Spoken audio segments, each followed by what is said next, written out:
So we have here two people who have actually blended history with mystery. Now that's a very interesting concept. Having written books in history and as well as mystery, I quite understand the connection between the two. So first of all, I would like to ask Venkatesh how and why he picked up this blend. Thanks, Tanushree. As you mentioned yourself, both history and mystery have been actually areas that have fascinated me for a long time. I've loved reading thrillers from the time I was a kid. And I think what's happened in the last 15 odd years, ever since Dan Brown's Da Vinci Code became popular, is that you've seen a whole array of writers focusing on this area, the combination of history and mystery. And there's probably a reason why this is happening. I think in the early part of the 20th century, you had a lot of whodunits, right? So Agatha Christie, Dorothy Sayers, and so on. So there's this detective with a magnifying glass, and he's going to solve the neighborhood village murder mystery or something. And then you had the Cold War, right? So post World War II, you had a lot of spy thrillers. So you had, the likes of Len Dayton and John le Carre and Ian Fleming, James Bond even. And then towards 1990, the Soviet Union collapsed. And a lot of thriller writers were wondering what they should be doing. And so that vacuum was actually filled, I think, by maybe medical thrillers, Robin Cook, some of you might have read him. Also legal thrillers, John Grisham. But there was, I think, a whole vacuum in the thriller space. And I think what's also happened is that somewhere, both in India and abroad, we are all looking to reconnect with our roots for some reason. So there is a reason why Amish's Shiva trilogy has become popular, because there's in Shiva a lot of people see some sort of cool role model, and a lot of us, and especially the younger generation, is looking for role models and also seeking to reinterpret our own history and heritage. So I think some part of that quest fascinated me as well. Through various sort of serendipitous coincidences, I've sort of come face to face with various facets of our history in a relatively intriguing setting. So, I was surveying this one road somewhere in Gujarat on some, work to try and see if it made sense as an investment. And suddenly I see the small board saying Lothal.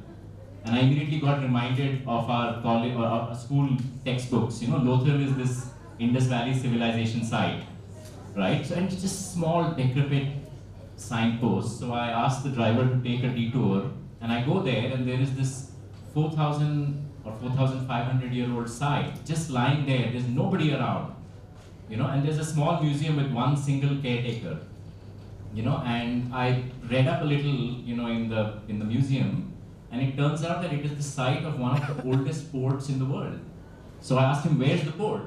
And so he showed me a few, ruined sort of structures, and it was just so fascinating, because something that was just dreary desert land, probably not meaning something to, meaning nothing to anybody, for me, it just came alive. 4,500 years ago, this place must have been bustling. This must have been a port. Port means, people going in, people going out, exchange of goods, exchange of ideas, just so vibrant. So there's just something about history that is so vibrant. And thrillers, on the other hand, as I've said, I've enjoyed reading it, but thrillers have, there's an extra added element of mystery when there's a ring of truth to it. So rather than conjuring up a mystery from thin air, if it has some, chance of being at least partially true, that's that much more exciting. So yeah, so to cut a long story short, that's how my first book, Kalkut, came about, and my second book is also going to be in the same genre. Actually, I find a very inherent link between history and mystery. To some people who have struggled with their historical lessons in the school, I'm sure it was a big mystery how the Mughals lived, or how the Chandragupta period people lived, Mohenjo-daro, and they must have broken their heads trying to come to grips with the terminologies and the lifestyle and all that. So it is a mystery. And in mystery, of course, there's always a mystery. Yeah. So combining the two becomes a double mystery, right? Do you agree? I agree. And in fact, as you said, right now about history and how a lot of students don't like history. Now, I wasn't one of them. I really enjoyed history as a student. And I used to live in South Delhi, and I used to pass Balban Student every day. So my interest in history was from school time. And then I realized, and this was a discussion that I had with a group of writers some years back, and we were talking about how mystery is a very popular genre by itself. But what if you place it in the historical context, and thereby, if you kind of base your solid historical research based on that, you can kind of get students or get readers interested in history while having a crime story in the background. So that the reader is not feeling like he or she is being subjected to a boring history lesson, but you're subtly introducing that particular period, and then you're kind of exposing the reader to that particular era. And in fact, that's how my book came about, because we were having this discussion and we realized that there are a lot of detective fiction or crimes, mysteries based in the Mughal era, but nothing in the ancient period. So that's when I decided that I'll pick up an ancient period of Indian history, and I picked up the Gupta era, and I based my book, The Curse of Anuganga, and I introduced a detective in that era, how he would behave, because he can't be James Bond. He has to kind of conform to the norms of the time, and slowly got him in the system so that he can solve a mystery. He can help solve a mystery, not solve a mystery as such. They didn't have DNA, fingerprinting and those things. Just imagine during Chandragupta's period, a detective going around. How would he, solve it? Even the poisons were different. Even the, mechanics of a murder were very different. And it was very hierarchical. You can't just walk into it. There were caste rules. There were, norms. So you can't. I could be anybody, but I can't just walk in and say I'm trying to solve a mystery. Exactly. So that must have been quite a challenge for you to, research that period, the lifestyle of people involved, Yes. and then base your mystery into that, slot. So It was. I did spend quite some time, 6 months, I think, trying to research on the Gupta era. And what I realized is that there isn't that much information also available. Yes. So I remember looking at, I've read practically every book on the Gupta era that has been written. So Altekar, R.S. Altekar, and I forget the name, R.C. Majumdar. They are the kind of experts on that particular period. So I remember reading that, and I found a very interesting book by a French author called named Jeanine Auboyer. And she writes about daily life in the ancient period, and she bases it on the Greek period. So she chooses the period of 200 to 700 CE, and she has kind of written a series of books on how the Greeks lived, how the Indians lived. So these were my go-to books, and I do remember reading quite a bit just to understand, how it would be the period. So coming to you, your book is based in a much different kind of era, Sure. Yeah. because it talks about independence movement and pre-independence, and then it comes to the modern times. So there's a vast leap, both historically and to the techniques and the things that. But you have blended, ancient poisons and Sure. like halala and all those things. So how did you manage to do that? Sure. No, as I said, I think even thrillers which are set in the modern day are much more exciting when there's a ring of truth to it.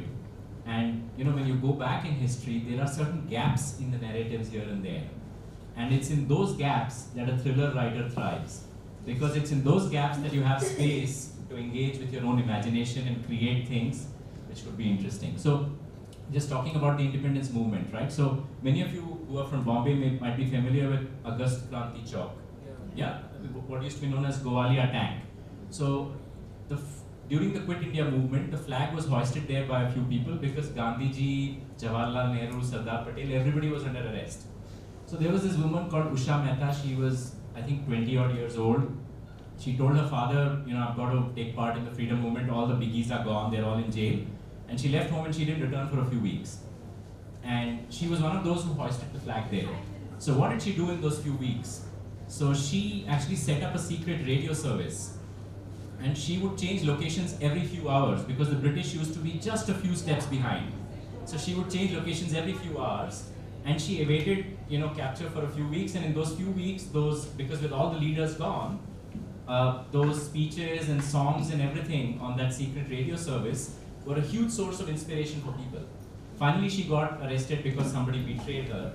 But it's nuggets like these, right? So you come across so many of them in our own history. Our history is so rich, it's so rich. And so the independence movement for me was a source of inspiration. And as I said, I could connect it with something, a thriller set very much in the modern day. Kalput, as some of you might know, is a mythological concept which I borrowed from as well. So yeah, we have a vast storehouse of history and mythology for, and you said that textbooks are often dry. They are, history books are often dry, and the reason is that I think till about 2 centuries ago, India had a very vibrant oral tradition. Our books used to be passed on, our wisdom used to be passed on as stories from generation to generation. And stories and songs are much more relatable than a dry academic textbook. So this whole dry academic textbook thing is actually a legacy of the Western colonial period. It has its own merits, but it's just that was sort of superimposed and it erased some of the traditional Indian oral transmission methods. I think what we are seeing in the last 15 years in India is some sort of a dial back to using stories, which are a far more vibrant medium of capturing historical realities and also, imagining and reimagining history. Absolutely. One just has to travel to Rajasthan to know what exactly he's talking about. Not just Rajasthan, Gujarat. You have these ballads. Even this Rani Jhansi, Khub Ladi Mardani. How did it become popular? How did the message get transmitted? The historians would have done a bit, but to go to the grassroots level and convey her, epic was done through the ballads. And even from, even today, there are ballads and there are so many stories which we haven't discovered. And this holds very true for Rajasthan, I think, where you have these Velar stories, of braves and how their people, Padmini and all that, which we are now discovering and we are documenting them. But if you go historically, I don't see too many of that, and you don't know how authentic. But the ballads are always dependable because they're going from generation to generation. The grandfather, then the father, then the son, and then to his son. So nothing changes. Yeah. It sort of remains the same through generations and through centuries. Yeah, just an interesting thing there. So there is an area of study called geomythology, where they actually study the oral traditions of traditional people, tribes, aborigines, and so on. And scientists have discovered that some of these oral traditions talk about celestial things which happened like 4,000 years ago, like a meteor or an asteroid or something. They discovered that those were there in the oral traditions and they matched the date and it roughly coincided. In fact, the dating of Kalidasa, there is a lot of debate amongst historians as to which period Kalidasa actually belonged to. So they are actually going back to Kumar Sambhavam and saying, okay, he composed it near Ramtek, and based on the way he has described the stars and the constellation and the position on a particular day, they figured out that he may have actually been living around the 4th century AD as opposed to 2nd century BC. Wow, fascinating. So now that we have covered the historical part, now let's come to the mystery part.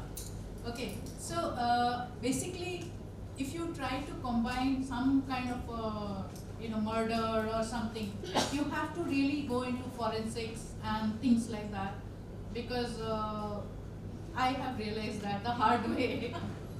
3 of my books which I have done recently are murder stories, and I had to do immense number of forensic studies so that I don't go wrong. But to go back to forensics of some era which we don't know about, that's like delving into a very dark cave, unknown. Yeah, and that's why I tried to, in my book, the person gets stabbed, because that was the easiest. Yes. Because if I had tried to show poisoning, which I did, I do introduce, but that I realized I had to do immense research. And I was not sure, whether those plants, then because you know that this is a particular poison, but you don't know whether it was grown in India or it was available in that region at that point in time. So you then go back, and I chose the safer method of saying, okay, somebody gets stabbed. It's the easiest. And also we don't know what was the favorite modus operandi of the murderers at that time. Maybe strangulation, maybe, stabbing would be the other thing. Or maybe push them down the hill. Yeah, push them down. So what about you? You decided to, sort of combine the ancient with the modern. Sure. And it's quite a pacey thing, the kind of murders and the thriller that is based out.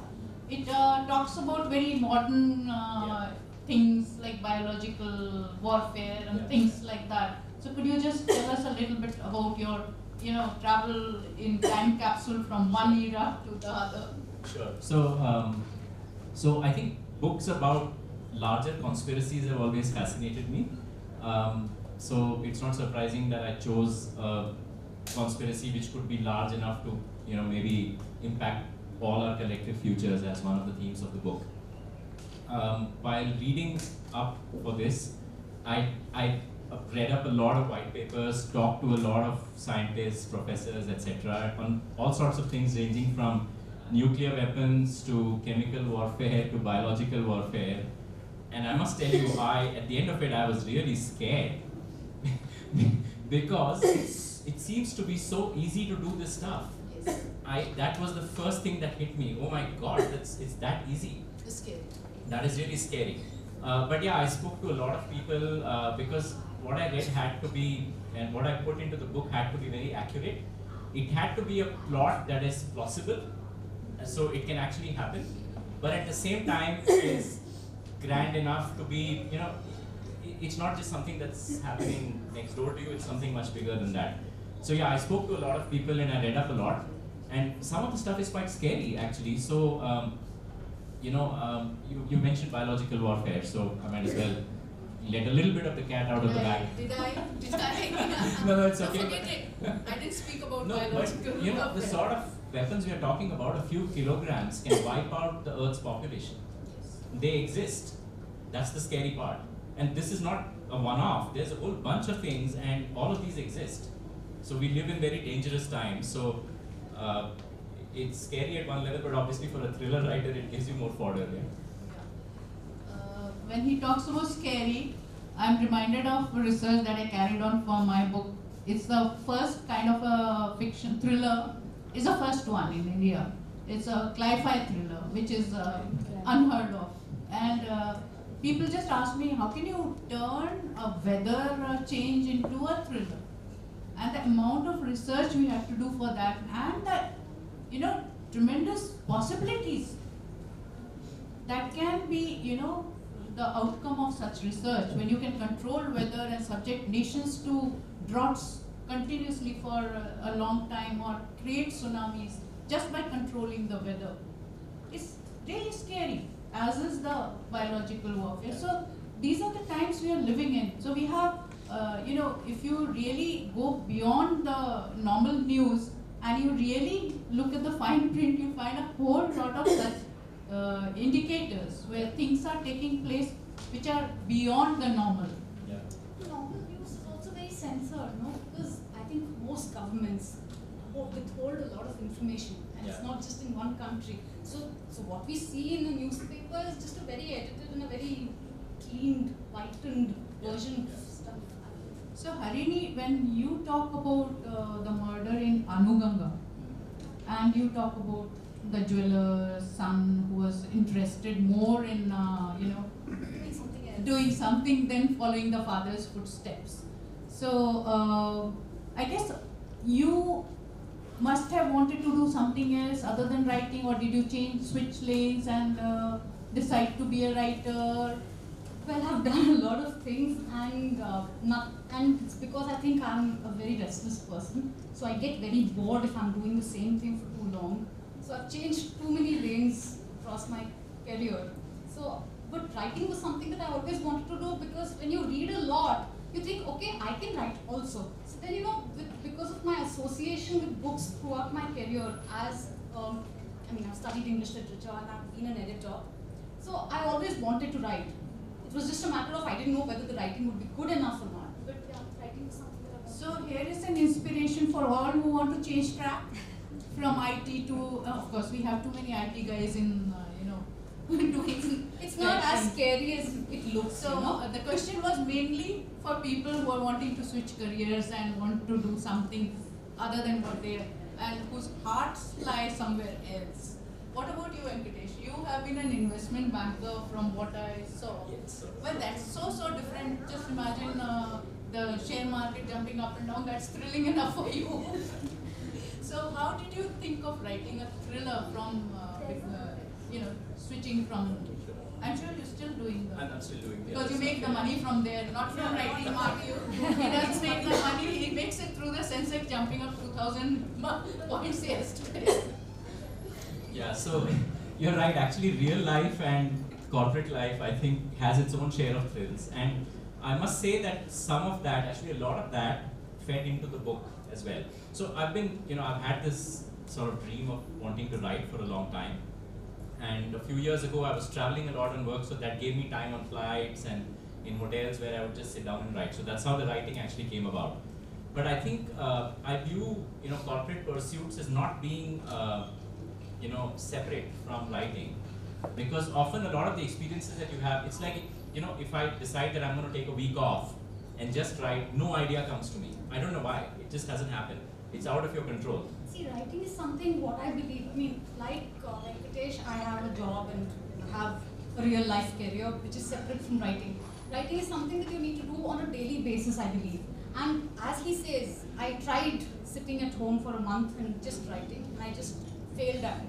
I would do anything except write at that time. So then, Exactly. so you do it as I have a target of 1,000 words a day, which I try to meet no matter what. And those 1,000 words might be absolutely shitty, for all you know. But I make it a point to write that. And sometimes it's just spent, writing and rewriting. So we were just talking before the session, and I do think that, the sort of experience that you've had, been in 5 different tracks, and same with me, I think they've certainly fed into the writing. I was, for instance, on work, some of this book got written when I was in Vietnam on work a few years ago. And I don't know if any of you have been to Vietnam, but there are these tunnels, or you've been, and Kochi tunnels, right? So there are these tunnels which were built by the guerrillas fighting the South Vietnamese and the American soldiers, and they would sometimes live in these tunnels for months on end. They would surface suddenly to launch attacks and go back into the tunnels, and the US the US forces had no clue where these guys were surfacing from. So I tried, crawling into one of those tunnels, and it was pretty claustrophobic. And it did, initially I thought, theek hai, kya kar lete hain, and I just got in, and first 2-3 minutes fine. And then halfway through the tunnel, you realize, oh my God, I can't even rush to the exit because you're exactly halfway. And it's quite claustrophobic because you're on your knees and you can't even sit straight. And inspiration for various things in the book come from experiences like these. Yeah, so I've again given away a little bit more of the story, but. So talking about Kochi tunnels, I had a death-like experience there. I got stuck. I didn't want to go down those tunnels because I am claustrophobic. But I was literally pushed inside, and there was a whole bunch of people behind me. So I got stuck. I couldn't breathe, and I was blocking everyone. Everyone, go ahead. And I just couldn't. It was miserable, but I didn't think of a story. I was thinking of saving my life and breathing and getting out. It's somewhat similar to, on the way to Vaishno Devi, there's this Ardhanari cave, which is No, also that's nothing no, it's compared nothing. to that. Really, what's These that? are really small. You can't sit. To crouch. You have to crouch and be on your knees. You have to, That's the other thing. Please take care of your knees. You have to crawl. You need them to crawl. But there is one in the, I have lived in the Himalaya foothills, and we have one cave, Patal, this thing, Bhubaneswar, where again it's very scary, and so it is in Chhattisgarh. There is those blind fish, which again you go inside the caves and you can't see a thing, and you are literally sliding down the hole. They say the Pandavas slid there. Oh yeah, I read about this. This is So in Pandavas. Jharkhand or somewhere, right? The blind fish? Yeah. That's in Chhattisgarh. And this Patal Bhubaneswar is in Uttarakhand. So you have horrible experiences. That was while they were hiding. I am not too good in mythology, but this is said to be one of their hiding places. And you can put the mobile there. Yes, but Yeah. So actually, I was saying that please use the mic because the camera is not. Okay. Which of the ones can't you hear? Speak. can you hear me? Which one you can't hear? Both are working. I was speaking without the mic, that's why I told. Oh, I'm so sorry. So, okay, now enough of the death-like experiences. We go back to the books. So, as Harini had mentioned, she has researched the Gupta period. Now, can you tell us some interesting stuff about the Gupta period? Lots. The Gupta period was, culturally and scientifically an extremely vivid age. So people were very educated, and the status of women, which was a surprise to me because I always assumed the status of women was not very good. That was not the case. When I read, after one of my friends, a beta reader of my book, read it, she said, "Oh, you're showing a widowed lady. Is that okay?" I said, "Yeah, it's okay." Because when I was writing the story, I found out that women were were given a lot of equality and they were educated. So that came as a surprise to me because somewhere in my head, maybe it's my complete misconception, you assume that it's a very patriarchal setup. So that was a big surprise to me. Then in terms of the way the government structure was and caste system, the caste system had not really set in completely. Yeah. So you could kind of, in the Gupta era, there were inter-caste marriages going on. Sons need not have stuck to the profession of their fathers, they could change that. However, it was only, I think, towards the end of the Gupta period or just after the Gupta period that the social stratification became complete. So that was again a surprise to me because your first thing that you think about is that, oh, they were all very regressive and all, which was not the case at all. In fact, most of these Vale system and all that came much later. Initially, the women were very liberated, and we don't need to go too far. We can see Khajuraho and all those, and means even the dress codes were not so distinct. They were pretty open. It was a very open society. Open society, and women did play a very strong role in the society. Venkatesh, what about your take on the era that you have touched, the independence, the pre-independence? Do you think the women, I'm asking because I'm a woman, but I think the women played a very important role. Have you highlighted it anywhere? Like you were saying, that lady who used to run. Shamita, Yeah. So it's not highlighted explicitly in the book because the book is still set in the present. It's got a small part which dates back to that era. It starts off with a secret from the pre-independence era and then moves to the current. But just in my readings, just in a lot of the books that I read to understand that period well, of course, and I think even in the Indian National Congress, you had Sarojini Naidu, and with Gandhiji, there were a lot of women who were involved. And of course, I talked about Usha Mehta. There were also others, not necessarily Indian, like Annie Besant, etc., who were contributed in some way. one more thing I would like to point out. One of your protagonists, not really the main one, is a very devilish woman, and she is she's a big inspiration for, I think, modern day spy means wannabe spies in women class. Sure. So could you just tell us a little So bit yeah, about so she's daredevilish. I don't know about the devilish part, but she's daredevilish. So yeah, Damini's character, frankly, was I didn't even have to think so much about it because I think, thankfully, to some extent, we've reached a point where you're seeing a lot of very interesting things being done by women, whether it's in sports now and also in other things, just pilots and so on. So a female secret agent who could handle herself very well and who's the Mata Hari kind? not even Mata Hari kind. I mean, like, why do you have to have only James Bonds and all these as secret agents? Why can't you have women? And so this woman came quite naturally because she's some sort of amorphous combination of various people that I see around me all the time. And so she, her parents told her to get married at the age of 22 to, some NRI bridegroom, and she broke off the engagement and decided to instead become a yoga instructor. And somewhere along the way, she became a secret agent. And she does a lot of interesting things. She leads a very interesting life. And so she had this liaison with an American spy. That is interesting. And she, tries to date a normal guy. And so the guy is talking about movies, and this woman is thinking, oh, I killed that spy yesterday. So but none of this seemed unnatural, because it's actually just an amalgamation of various people I see around me.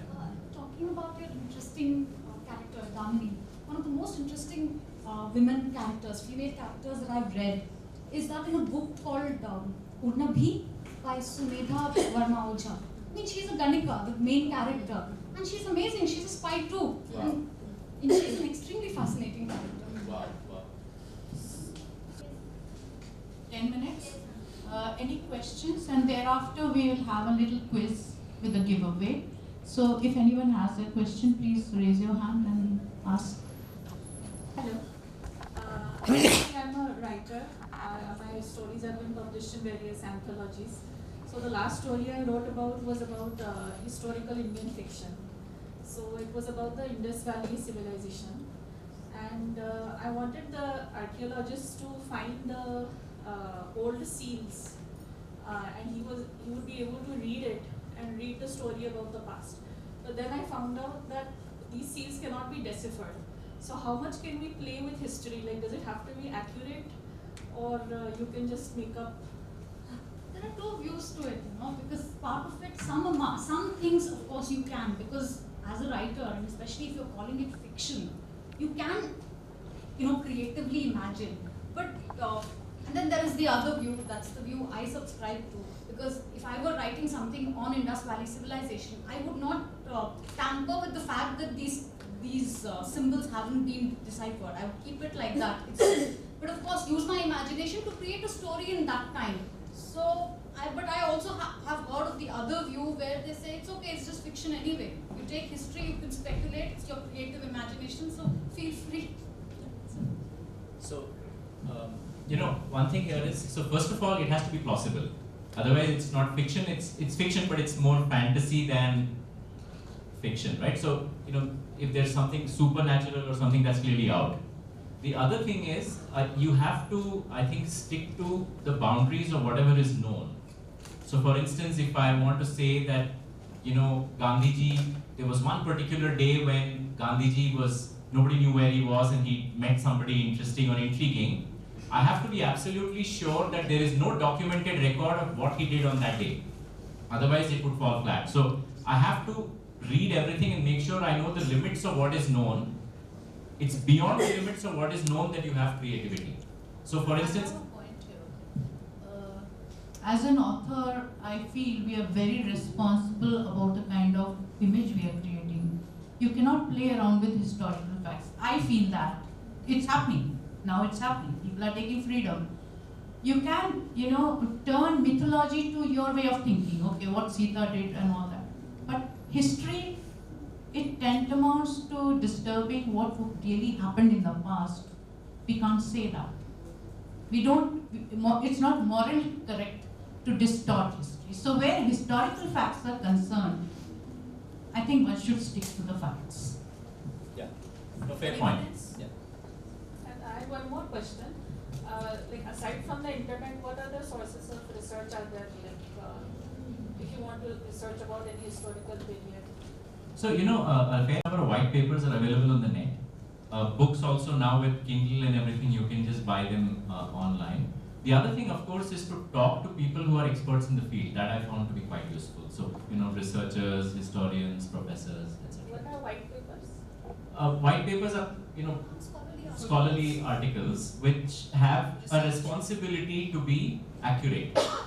The difference between that and what you read on a website is that the guy writing on the website doesn't have any sense of responsibility. A white paper or an academic paper would be typically peer reviewed, and so there'd be a certain measure of reliability that you can have. There are two sources that you can refer to on the internet itself. There's archive.org, which has an immense collection of old books, even related to Indian history. And there is JSTOR, it's a journal, so that also has a lot of scholarly articles.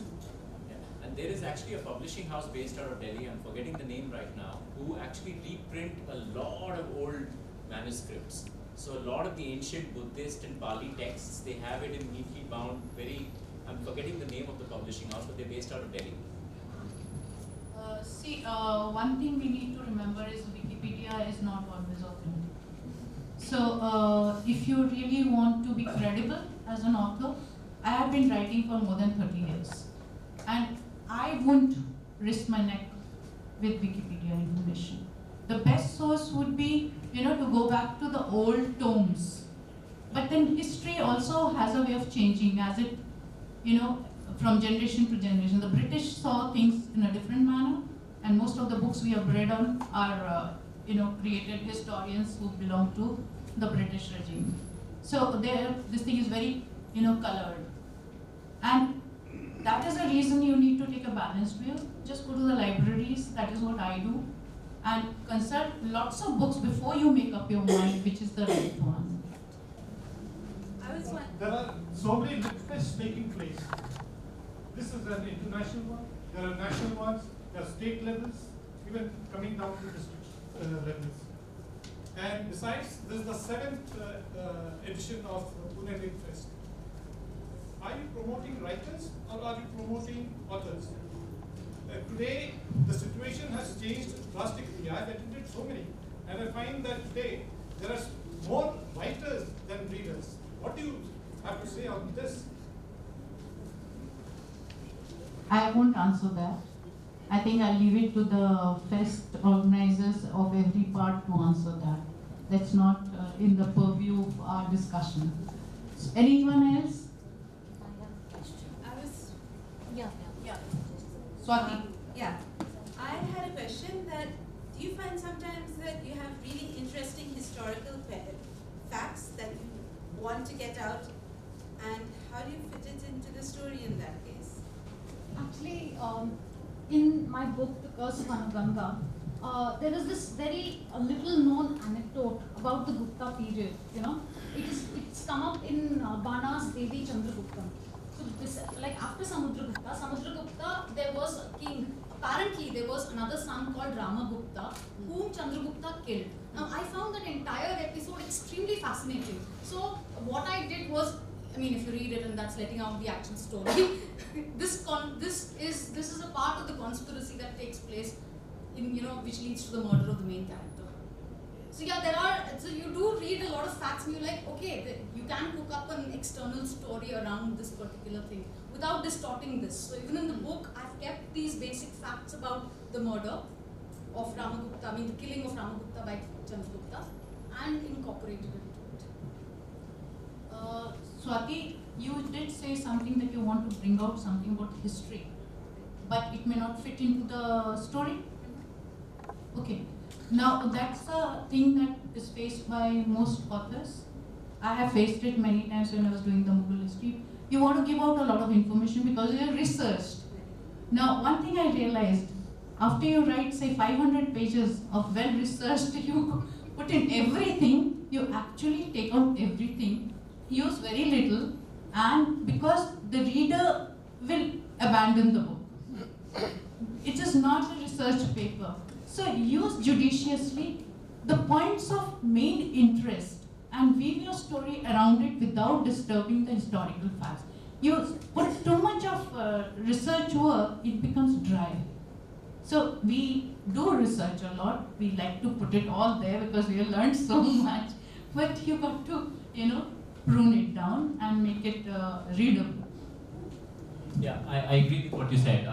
In the first draft, I ended up putting all the research, but during the editing phase, I cut down most of it. And it's so sad. Yeah, it's so sad. So, the thing is that in the editing part, the reader is paramount to me because I need to make sure the reader doesn't get bored.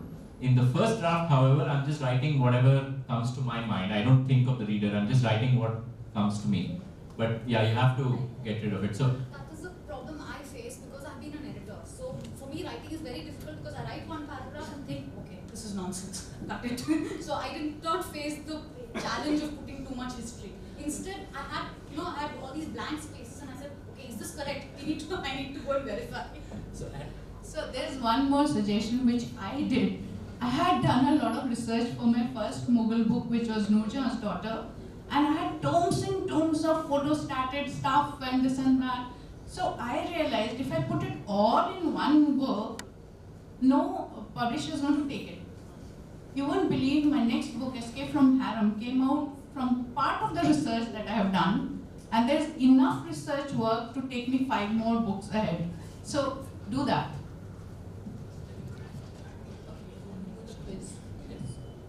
Yeah. So now we have been already told that the flag is up, time is getting over.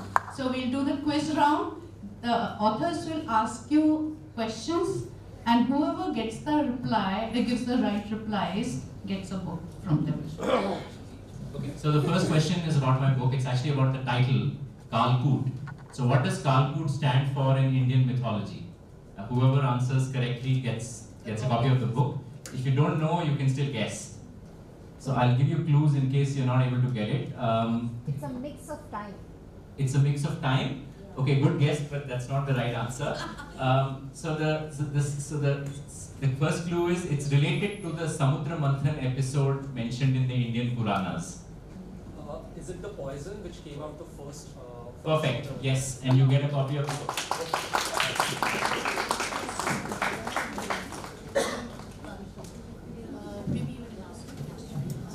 So my book, The Curse of Anuganga, is based in a city called Here's the next Nandivardhana. question.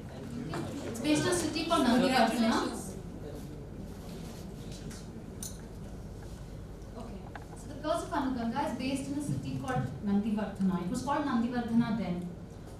Can you tell me which is the nearest city, present day city, to this Nandivardhana? Varanasi? Correct. No. Wow, that's really, I think all of you are churning your history lessons in the mind. So it's a kind of refresher course for you. What's your name? My name is Sandhya. Congratulations. That's why. Okay. That's unfair, actually. I will say to you that have you read all books as Can you talk later because we're running out of time? She will be available afterwards. Sure. So this 20th century statesman is reported to have said this. He said he was in favor of using poisonous gas against uncivilized tribes, and he felt it would spread a lively terror. This is an easy one. 20th century statesman, supposed to have said this. No. Okay, good guess, but no. Sorry? No. It's an easy one actually. It's a very Yeah. easy one. Think. Okay.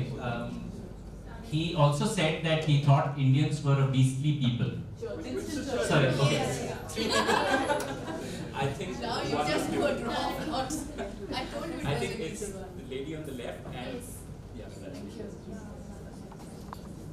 Ask anything. Okay, this is a very easy one. So my book is based in a particular era. Okay, it's like 2 kingdoms who are said to have. It's known as the Gupta Vakataka era. So which UNESCO site has been constructed by the Vakataka period, which is very well known even today? Brihadeshwar temple? Yes, Ajanta Ellora. Who got it? Okay, please come.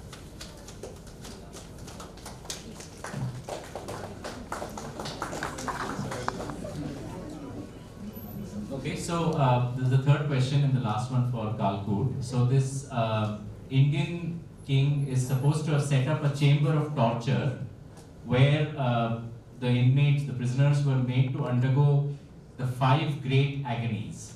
So which emperor was this? Chamber of torture, 5 great agonies they were made to undergo. Which emperor was this? So I'll give you a clue. He is actually famous as an apostle of peace and tolerance. Ashoka. So now now we'll just have to, how do we distribute the book No, you now? ask another question. Okay, so you all, so the next one is the governor of Madras in the 1940s, Arthur Hope, is supposed to have said about this person, if he dies, let it be known 6 months later. Somebody has to raise hands, yeah? Yeah. If he dies, let it be known 6 months later. Arthur Hope, the governor of Madras, said this about somebody in the 1940s. Periyar? No. No. Not Subhash Chandra Bose. It can't be an Indian. No, it could be an Indian. But फिर भी. Could be an Indian. I'll give you a clue then, but you have to raise hands because this I'll see a lot of hands. Yeah, the clue is he also said if he fasts, let it not be known. Now everyone will know.